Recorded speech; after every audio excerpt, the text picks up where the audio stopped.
नमस्कार, मैं हूं संजय शर्मा। आप देख रहे हैं 4 PM न्यूज नेटवर्क। आज का ये वीडियो बहुत खास है, आपको पूरा सुनना चाहिए। राजीव रंजन सिंह हैं नागपुर से। पॉलिटिकल के खुलासे तो बहुत करते रहे हैं, लेकिन आज उन्होंने जो खुलासे किए हैं वो आपको हैरान कर देंगे। आप सोचिए, दुनिया के किसी भी विकसित देश का रुपया, उसकी डॉलर, उसकी करेंसी 5% नहीं गिरी जितनी भारत की गिर गई। ट्रंप पुतिन से बात कर रहे हैं, ट्रंप मोदी से बात नहीं कर रहे हैं। अंबानी का खेल समझिए। अंबानी के खेल के बाद पुतिन का अचानक भारत दौरा होना कहां है बिंदु में? कहीं आपने सुना कि अंबानी भी हैं पुतिन के दौरे के खेल के बीच में? मैं मुंबई आया हूं, मुंबई में होर्डिंग लगे हुए हैं पुतिन के और मोदी जी के मुस्कुराते हुए। लेकिन आपको पता है कि पुतिन के दौरे के समय इंडिको की हड़ताल होने का मतलब क्या है? इंडिको को 65% की हिस्सेदारी क्यों दी गई? क्या इंडिको ने करोड़ों रुपए चंदा दिया भारतीय जनता पार्टी को? ऐसे ऐसे सवाल के आज जवाब आपको मिलेंगे तो आपके होश उड़ जाएंगे। मैं फिर कहता हूं, किसी भी व्यक्ति को अहंकारी नहीं होना चाहिए, चाहे मैं हूं, चाहे आप हो, चाहे देश के प्रधानमंत्री हो। रशिया हमारा पुराना दोस्त था। हमने अहंकार में रशिया को किनारे किया। नतीजा भारत और पाकिस्तान की झड़प में रशिया पाकिस्तान में निवेश करने लगा। मैंने जिंदगी में बहुत बहुत लोग देखे और मैंने पढ़ा भी है कि जब वृक्ष पे फल लगता है तो वृक्ष झुक जाता है, विनम्र हो जाता है, झुक जाता है, और जो तन के खड़ा रहता है वो तूफान में उखड़ जाता है। ऐसी एक शख्स से मैं मिला मुंबई में, मनोज वाजपेयी जी। मैं उनका बड़ा फैन रहा हूं। मैं उनसे मिलने गया, मुझे उम्मीद नहीं थी कि वो 4 PM को इतने प्रशंसक हैं। मैं 2 घंटे तक उनकी जानकारी को मैं हैरान हो गया। उनको अभी भी वो कितने ग्रामीण परिवेश से जुड़े हैं, आम आदमी जिंदगी से कितने जुड़े हैं। तो मनोज वाजपेयी जी से मेरी बहुत सारी आज लगभग 2 घंटे बातचीत होती रही।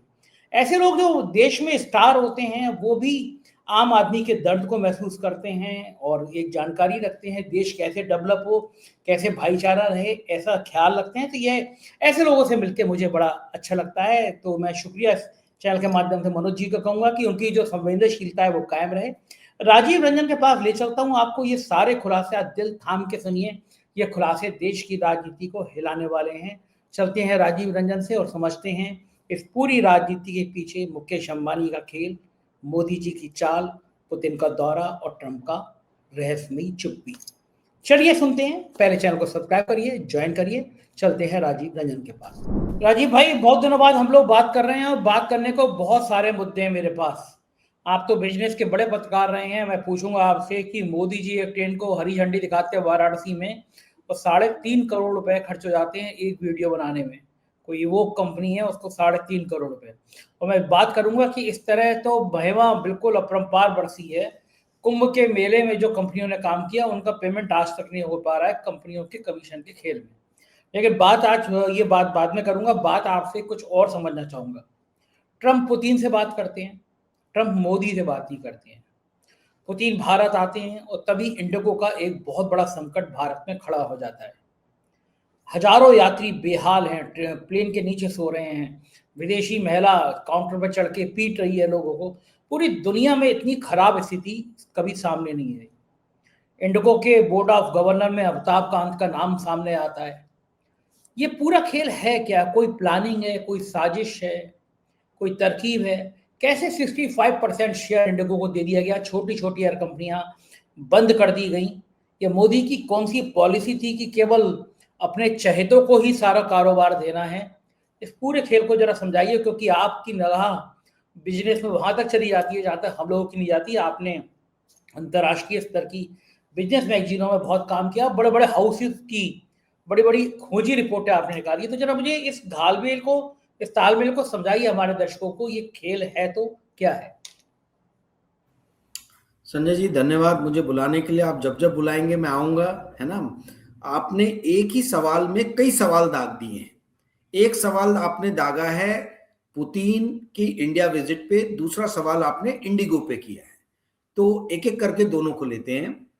पहले इंडिगो पे बात करता हूं क्योंकि ये हमारे देश से संबंधित है। आपने एकदम सही कहा, इंडिगो का मार्केट शेयर 65% है। यानी यदि 100 लोग एक दिन में उड़ते हैं हवाई जहाज में तो उसमें से 65 लोग जो है वो इंडिगो के विमान में सवारी करते हैं। ये इतनी भयानक मोनोपोली वर्ल्ड में कहीं भी नहीं है डोमेस्टिक एयर मार्केट में। अब सवाल ये उठता है कि भारत जैसे विशाल राष्ट्र में जहां 140 करोड़ की जनसंख्या है, और यदि मैं 1% भी पकड़ूं कि जो टॉप क्लास है, जो ट्रैवल कर सकता है, तो ये भी 1.5 करोड़ की पॉपुलेशन होती है। 1.5 करोड़ ह्यूज है। तो आप ये समझिए कि, और एक आदमी को एक बार तो यात्रा नहीं करता, साल में कईयों यात्रा करता है। तो कहने का अर्थ यह है कि इतने विशाल मार्केट में इंडिगो का कैसे एक छत्र अधिकार हुआ, मोनोपोली हुआ, यह अपने आप में एक खोज का विषय है। दूसरी चीज जो आपने अभी जो समस्या खड़ी हुई है उस पर बात कर रहे हैं, इसमें आप एक चीज समझ लीजिए संजय जी, मोदी जी और इंडिगो का मैनेजमेंट, मोदी सरकार और इंडिगो हैंड इन ग्लव है। ये दोनों लोगों ने हत्या की है, किल किया है लोगों के बहुमूल्य समय का। सिर्फ किलिंग जो है वो इंसान की जान का नहीं होता, सबसे बड़ा अपराध है किसी भी इंसान के समय को किल करना, और इन्होंने वो अक्षम्य अपराध किया है। कहने का अर्थ यह है कि सरकार की नाक के नीचे जो है वो इंडिगो ने इस तरीके, इंडिगो के मैनेजमेंट ने अपने बॉटम लाइन, अपने प्रॉफिट को बढ़ाने के लिए जो है वो इस तरीके का काम किया। आपको मालूम है, 2-3 बेसिक चीजें मैं क्लियर कर देता हूं। एक प्लेन को उड़ाने में कम से कम, जो थंब रूल बोलता है, वो 20 पायलट होने चाहिए, ठीक है। एयर इंडिया के पास में 19 पायलट है, परंतु इंडिगो की वही संख्या है 13। दूसरी बात, यह एक लैंडिंग से दूसरी लैंडिंग के बीच में 36 घंटे का आराम जो है वो पायलट्स को मिलना चाहिए, ओके। अब और तीसरी चीज कि एक हफ्ते में 2 नाइट से ज्यादा वर्क नहीं करना चाहिए पायलट को। इंडिगो ने ये सारे के सारे मानकों को जो है वो तोड़ा है, और ये मानक जो है पिछले 2 साल पहले सरकार ने बता दिए थे कि आपको इसका पालन करना है। 2 साल में आप बताइए, इंडिया की सबसे बड़ी एविएशन कंपनी जिसका 65% जो है वो होल्ड है इंडिया के मार्केट पे, वो सिर्फ और सिर्फ ग्रीड, लालच, अपना बॉटम लाइन, अपना प्रॉफिट बढ़ाने के लिए उसने टाइम पे पायलटों की भर्ती नहीं की, और जो ऑलरेडी पायलट है उन पे काम का दबाव इतना बढ़ा दिया कि वो पायलटों ने हाथ जोड़ लिया, सब फटीग फैक्टर का एप्लीकेशन देके घर पे बैठ गए कि भाई हम ये काम नहीं कर सकते, क्योंकि वो प्लेन उड़ाएंगे, 1 सेकंड की भी चूक हुई तो अकेले उनकी जान को खतरा नहीं है, 300 और पैसेंजर, 300 और लोगों की जान को खतरा है। तो कौन सर पे इस पाप को लेगा? आपको पता है कि एयर इंडिया का फ्लाइट गिरा तो उस एयर इंडिया के पायलट के ऊपर में किस तरीके का भी इल्जाम लग रहे हैं, उसके परिवार को कैसे परेशान किया जा रहा है। वो व्यक्ति तो मरा ही मरा, उसके बूढ़े पिताजी और दुनिया भर के लोग, मतलब लोग जो हैं उनके पास पहुंच रहे, परिवार के पहुंच रहे और अनाप शनाप सवाल कर रहे हैं। कौन व्यक्ति ये चाहेगा कि उसके मरने के बाद में उसके परिवार को इतनी ज्यादा दिक्कतें आए? तो ये पायलट लोगों ने फटीग फैक्टर का बहाना लेके, बोल लीजिए, या हकीकत में ये एक छुट्टी पे बैठ गए हैं। सवाल ये है कि इंडिगो जो इतनी प्रॉफिटेबल कंपनी है, $1 बिलियन के आसपास में, 8,000 करोड़ के आसपास में इसका नेट प्रॉफिट है। ये कंपनी 67,000 करोड़ का इसका रेवेन्यू है, 70,000 करोड़ के आसपास में। ये कंपनी जो इतनी विशाल है, 70,000 करोड़ कम नहीं होता है, आप उसके बावजूद भी सुचारू रूप से अपने काम को क्यों नहीं चला रहे हो? इसका अर्थ है कि ये पूरा का पूरा क्राइसिस जो था ये मैन्युफैक्चर्ड था, इनको छूट लेनी थी सरकार से। ये टू बिग टू फेल वाली कैटेगरी में इंडिगो कंपनी आ गई है।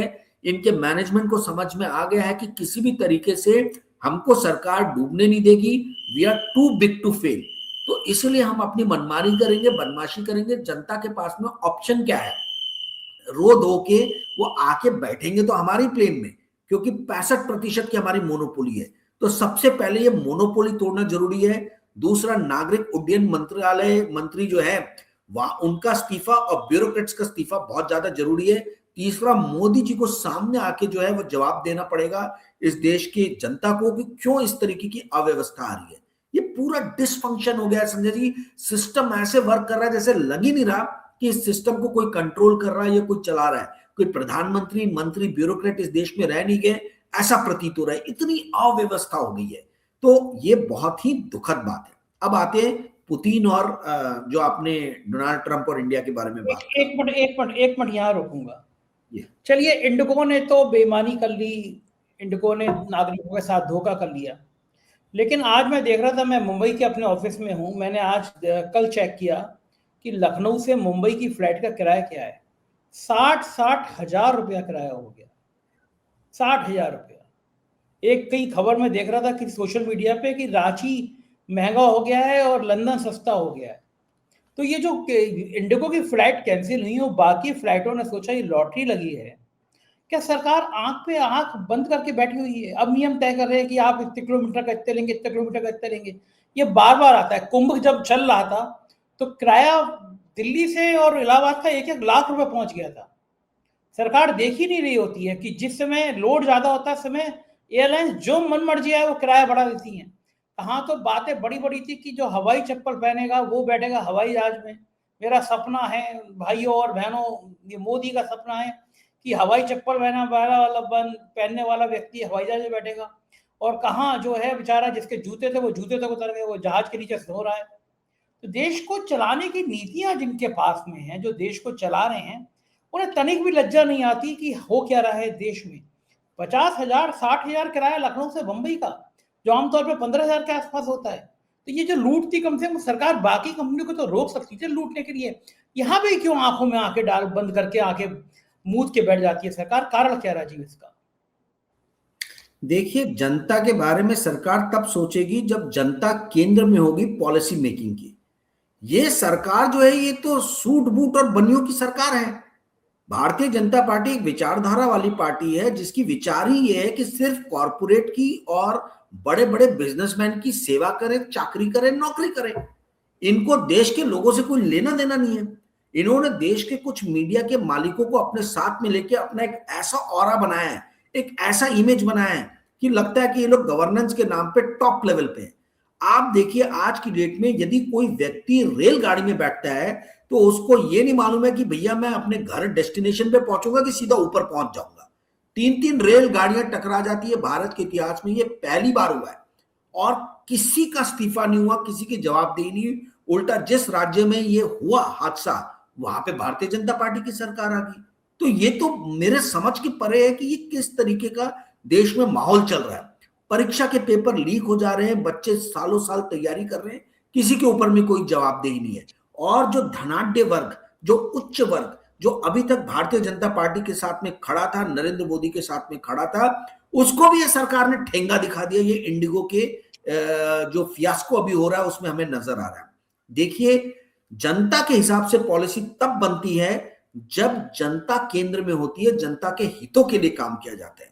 जब केंद्र सरकार का एकमेव कर्तव्य ये रह गया है कि हम अपने किस तरीके से कॉर्पोरेट बॉसेस को खुश रखें, किस तरीके से हम कॉर्पोरेट्स के से ज्यादा जो है वो वसूली करें, चंदा लें और उसके बदले में उनके हिसाब से नियम कानून बनाएं, उससे समझ में आता है कि भाई ये देश की शराब पे चला गया है। संजय जी, 1.5 लाख करोड़ रुपया खर्च हुआ है वो 2024 के लोकसभा इलेक्शन में। 1.5 लाख करोड़ कहां से आए?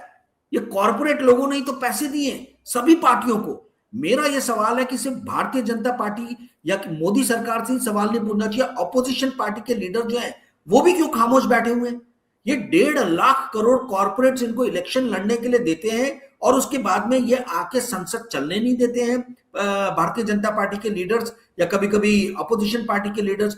नियम कानून पे कोई बात नहीं होती, बहस ढंग से नहीं होती है। ये देश कैसे चल रहा है? ये जितने भी मेंबर ऑफ पार्लियामेंट से 1.5 लाख करोड़ रुपए कॉर्पोरेट से जो मिल रहा है उससे ये एक छद्म प्रजातंत्र जो है उसकी रचना की एक नकली बहस जो है वो टीवी में हमको और संसद में हमको देखने को मिलती है। आम जनता से जुड़े हुए समस्याओं पे कोई सवाल नहीं पूछता है। और सबसे बड़ी दुख की बात है कि इतने सारे टेलीविजन चैनल्स और न्यूज़पेपर हैं, एक भी मीडिया में पॉलिसी रिपोर्टर नहीं है। पॉलिसी डेस्क जो है, मैंने तो इतने सारे मीडिया में काम किया है, न्यूज़पेपर्स में, मैगजीन्स में, कहीं पे भी डेडिकेटेड पॉलिसी डेस्क नहीं है कि संसद में जो कानून पास हो रहे हैं उनको जो है उसके ऊपर में अध्ययन करके टीका टिप्पणी की जाए कि कितना ये जनता के हित में और कितना ये कॉर्पोरेट के हित में। पूरे भारत में नियम जो है वो कॉर्पोरेट्स को खुश करने के लिए बन रहे हैं। मोनोपोली हर सेक्टर में बन रही है। इंडिगो की मोनोपोली अभी सबको नजर आ रही है, परंतु यदि आप हर सेक्टर को देखेंगे तो आपको उसमें एक या दो ही प्लेयर नजर आएगा। टेलीकॉम देखेंगे तो वही मुकेश अंबानी, वही भारती मित्तल। पोर्ट देखेंगे तो वही अदानी, वही आपके थोड़ा बहुत जो है वो टाटा या एलएनटी के पास में, छोटे छोटे एलएनटी तो बाहर ही निकल गया। आप पेट्रोलियम देखेंगे तो वही मुकेश अंबानी है, बाकी सरकारी कंपनी किसी का कोई महत्व ही नहीं है। आप कोई से भी सेक्टर को उठा के देख लीजिए, वहां इंडिया में आपको एक या दो ही प्लेयर नजर आएंगे। तो कैसा देश बना रहे हैं हम, किसके लिए देश बना रहे हैं? क्या चंद पूंजीपति, 50-60 पूंजीपति जो है वो इस देश को चलाएंगे? 140 करोड़ की जनता जो है वो मूक बधिर होके इनके हिसाब से बनाए गए हुए, इनके पक्ष में बनाए गए हुए नियम कानून और पॉलिसी का अनुपालन करेगी? ये अपने आप में बहुत सारे सवाल जो है ये इंडिगो का क्राइसिस खड़ा करता है। और आपने एकदम सही कहा, सरकार क्यों गूंगी, बहरी और अंधी हो रखी है? गूंगी, बहरी और अंधी सरकार इसलिए हो रखी है क्योंकि इनका मेन पर्पस ये है कि हमको कॉर्पोरेट के हिसाब से जो है इस देश को चलाना है, ना कि देश के हिसाब से कॉर्पोरेट को चलाना है। पूरा का पूरा कॉर्पोरेट केंद्रित पॉलिसीज बन रही है और यही इसके जड़ में है भारत की सारी समस्याओं की। जी संदीप। तो ठीक कह रहे हैं राजीव भाई। अब विषय पे आते हैं, मूल विषय पे, कि पुतिन का दौरा। मैं समझ नहीं पा रहा, ट्रंप आराम से पुतिन से बात करने लगे जो कि उनके दुश्मन थे, लेकिन ट्रंप मोदी से बात नहीं करेंगे। पुतिन से तेल खरीदना कम किया अमेरिका के दबाव में, तब भी पुतिन भारत आए और इसी समय लोगों की हड़ताल। क्या मतलब है पुतिन के भारत आने का, और क्या वास्तव में भारत को इसके बहुत दीर्घकालिक फायदे मिलने वाले हैं? और सर मैं एक चीज और पूछूंगा, रशिया भारत का पुराना दोस्त रहा है, इसमें कोई दो राय नहीं। राहुल गांधी ने पहले भी कहा था कि भाई हमें रूस से अपने संबंध ठीक रखने चाहिए, रशिया हमारा दोस्त है। लेकिन जब जेलेंस्की से अपने भाई साहब विश्व गुरु जी गले मिल रहे थे, तब उनको याद नहीं था कि रशिया नाराज हो जाएगा। फिर बाद में हमने तस्वीर भी देखी कि उनके दाहिने हाथ कैसे कुर्सी के सामने हाथ बांध के खड़े रहे बैठने की जगह। तो जब जेलेंस्की से मिल रहे थे तो पता नहीं था कि हमारा पुराना दोस्त नाराज हो जाएगा। और इस बीच में क्या मोदी जी ने पूछा होगा कि पाकिस्तान से कथित युद्ध हो रहा था, झड़प ही है क्योंकि सरकार ने उसको युद्ध नहीं माना, तो उस झड़प के बीच में पूछा कि रशिया ने पाकिस्तान के अंदर जाकर निवेश क्यों किया? ऐसे सवाल आए होंगे बीच में क्या? सिर्फ रशिया ने ही नहीं बल्कि अमेरिका ने भी भारी निवेश हाल फिलहाल के दिनों में पाकिस्तान में किया है। वर्ल्ड की जो सबसे बड़ी गोल्ड कंपनी है बैरिक गोल्ड, सबसे बड़ी सोने की कंपनी है बैरिक गोल्ड, पाकिस्तान में बहुत बड़े सोने का जो है वो खुदाई कर रही है। सोने की माइनिंग, जो गोल्ड की माइनिंग, बहुत कम लोगों को पता है कि पाकिस्तान में सोने के बहुत सारे भंडार मिले हैं और इस भंडार को बाहर निकालने का कॉन्ट्रैक्ट जो है ये अमेरिका की कंपनी बैरिक गोल्ड को दिया गया है। खैर, मुद्दे पे आते हैं। जो आपने कहा कि पुतिन से ट्रम्प बात कर रहे हैं, मोदी से बात नहीं कर रहे हैं, तो विश्व गुरु को उनकी औकात जो है वो उनके दोस्त जो है वो दिखा रहे हैं। 11 साल विश्व गुरु करके बहुत एडवर्टीजमेंट किया, बहुत ज्यादा जो है प्रचार किया गया, प्रपंच रचा गया, और अब समझ में आ रहा है कि भैया रशिया और अमेरिका आपस में बात कर रहे हैं, इसमें इंडिया का कोई से ही नहीं है। अमेरिका और यूरोपियन यूनियन बात कर रहा है, अमेरिका और चाइना बात कर रहा है, रशिया और चाइना बात कर रहा है, रशिया और यूरोपियन यूनियन बात कर रहा है। भारत इसमें ठन गोपाल हर जगह से नदारद है। तो ये जो हमारे मीडिया ने एक प्रपंच रचा था, गोदी मीडिया ने, कि हर जगह भारत की पूछ है, वो समझ में आ रहा है कि कितनी गलत है। अब आपने जो सवाल पूछा कि पुतिन भारत क्यों आए, देखिए रशिया से सबसे ज्यादा ऑयल जो है ये मुकेश अंबानी की कंपनी जो है ये मंगा रही थी, सरकारी कंपनियों के अलावा।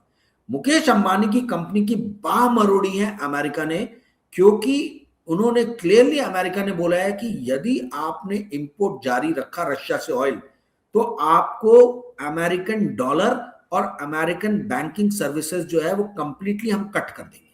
तो मुकेश अंबानी ने अनाउंस किया है कुछ दिनों पहले, 4-5 दिन पहले, रिलायंस इंडस्ट्री ने, कि हम रशिया से तेल खरीदना बंद करेंगे।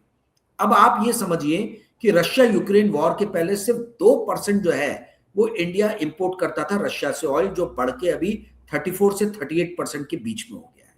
इंडिया का पिछले साल जो टोटल इंपोर्ट रशिया से रहा है वो $68 बिलियन का। $68 बिलियन में 52 से 54 बिलियन डॉलर खाली क्रूड इंपोर्ट किया है इंडिया ने।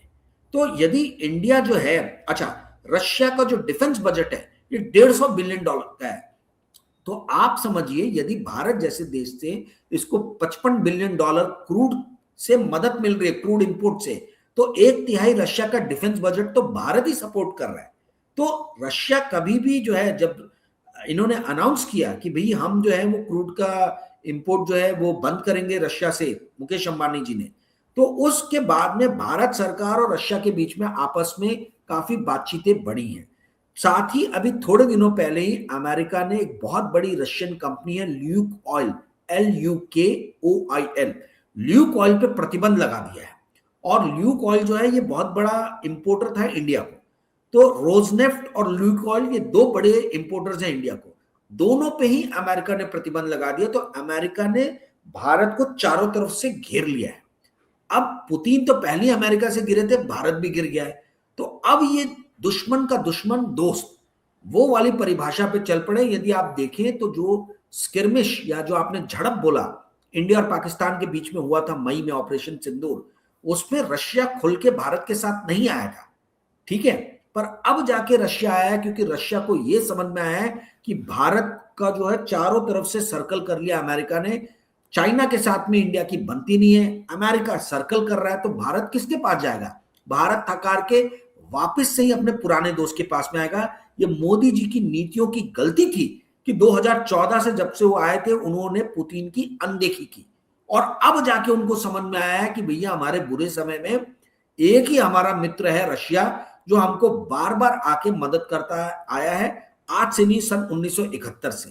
तो कहने का अर्थ ये है संजय जी कि इंडिया के लिए रशिया बहुत इंपॉर्टेंट है, परंतु at the same time Modi ji पूरी तरीके से घिर गए हैं। डोनाल्ड ट्रंप और अमेरिका का बहुत ज्यादा प्रेशर है।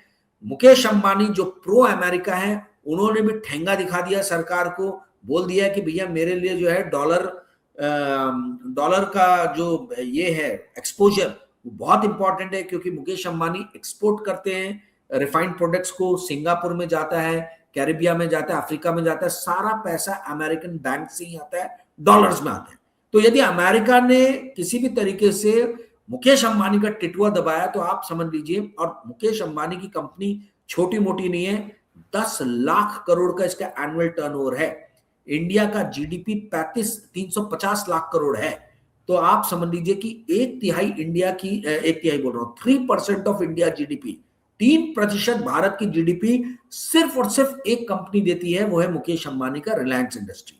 तो रिलायंस इंडस्ट्री इंडिया के लिए बहुत महत्वपूर्ण है।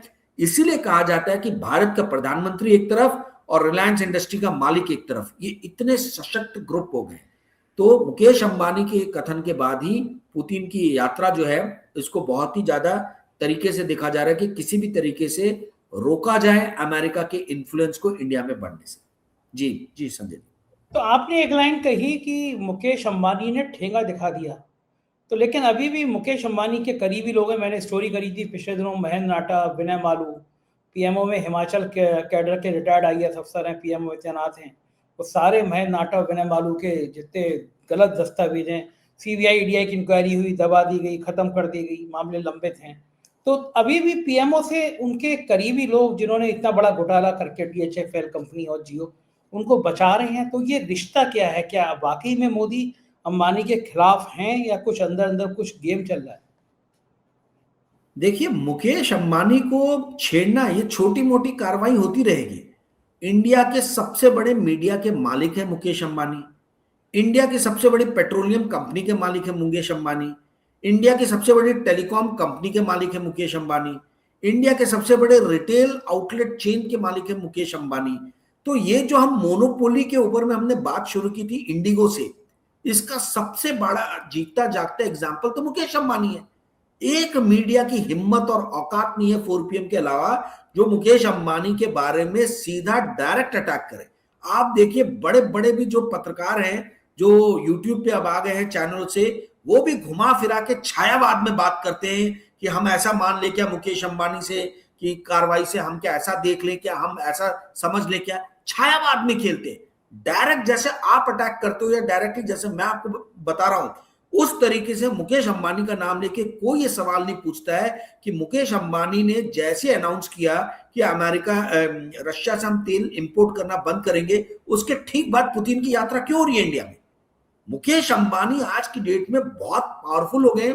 आप ये समझ लीजिए कि वो अपने आप में एक इंडिया हो गए। इतने बड़े संगठन को वो चला रहे हैं, इतने सारे ऑर्गेनाइजेशन है, इतनी सारी कंपनीज है। आज एनजीओ से लेके आप स्पोर्ट्स के फील्ड तक ले लीजिए, मीडिया ले लीजिए, हर सेक्टर में मुकेश अंबानी है। मुकेश अंबानी से कौन पंगा लेगा। तो कभी कभी ऐसा थोड़ा सा चूटी काटते हैं ना, जो जैसे चीटी चूटी काटती है, वैसे भारत सरकार कभी कभी मुकेश अंबानी को चूटी काटने का प्रयास करती है, पर वो 2 मिनट बाद औकात दिखा दी जाती है। चंदा पहुंच जाता है या भगवान जाने क्या पहुंच जाता है, सारी की सारी जो फाइलें रहती हैं वो बंद हो जाती हैं, सारे के सारे इन्वेस्टिगेशन जो है वो हाशिए पे डाल दिए जाते हैं। आज तक मुकेश अंबानी या उनके इर्द गिर्द किसी भी व्यक्ति के ऊपर में एक दिन के लिए भी जेल के अंदर कोई गया है क्या? आपने और मैंने प्रोग्राम किया था अनिल अंबानी के ऊपर में आज से 2 या 3 महीने पहले। उसी वक्त संजय जी, यदि आपको याद होगा, मैंने बताया था कि ये कुछ नहीं है, ये सिर्फ ड्रामाबाजी है, हिम्मत नहीं है इनकी कि अनिल अंबानी को उठा के अंदर कर दे। अंबानी खानदान में से किसी की, मतलब किसी को भी उठा के अंदर करने की औकात जो है वो ये कॉर्पोरेट फ्रेंडली सरकार की नहीं है। ये तो कॉर्पोरेट के चरणों में पड़ी हुई सरकार है भाई, और सारे पत्रकार डरते घबराते, कोई इस तरीके की बात नहीं करता जो बात मैं और आप कर रहे हैं। कारण यह है कि सबको अपनी नौकरी प्यारी, सब सोचते हैं कि एक बार हम अपनी नौकरी छोड़ेंगे तो मुकेश अंबानी की मीडिया कंपनी में शायद हमको नौकरी मिल जाए।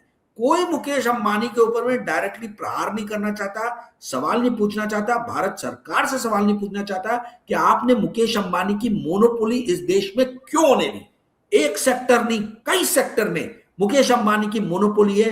टेलीकॉम जैसा सेक्टर जो कि इतना सेंसिटिव सेक्टर है, उसमें क्यों मुकेश अंबानी की आपने मोनोपोली होने दी।